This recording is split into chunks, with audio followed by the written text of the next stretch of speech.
You may have heard of human rights, but do you know what they really are and how they affect your life? Human rights are the rights that everyone in the world has, regardless of age, gender, sexuality, disability, race, nationality, class, hair colour, or any other characteristics on the basis that we are human beings. The concept of human rights was established after the atrocities committed in World War II. Lots of countries came together and said enough is enough. They decided it was time to make a list of rights that would protect all world citizens from abuse by the state.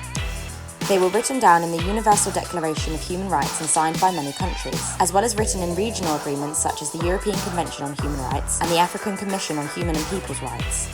In the UK, we also have the Human Rights Act 1998, which brought the European Convention of Human Rights into UK law.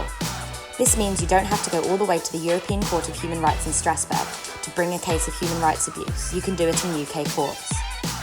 The rights protected in UK law include the right to life, the right to be free from torture and inhumane and degrading treatment or punishment. Everyone should be free from slavery or forced labour. The right to liberty and security of person.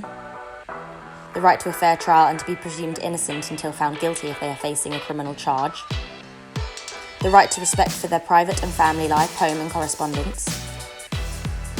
The right to freedom of thought, conscience and religion. The right to freedom of expression. The right to freedom of peaceful assembly and association. The right to marry and found family. Everyone has these rights regardless of their gender, race, language, religion, etc. It is the responsibility of the state and public authorities to protect our rights. Public authorities include the police, hospitals and schools.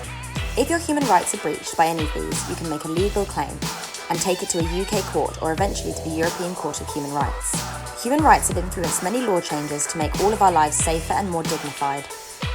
For example, everyone detained at the police station must be given proper access to a lawyer. Employers must give workers breaks and time off. It is important to remember that you exercise your human rights on a regular basis, every day, often without knowing. So it's important to note that sometimes they can be breached or disrespected, which is why it's important to be educated on what your rights are and how they can be protected. For more information on human rights, visit any of these websites.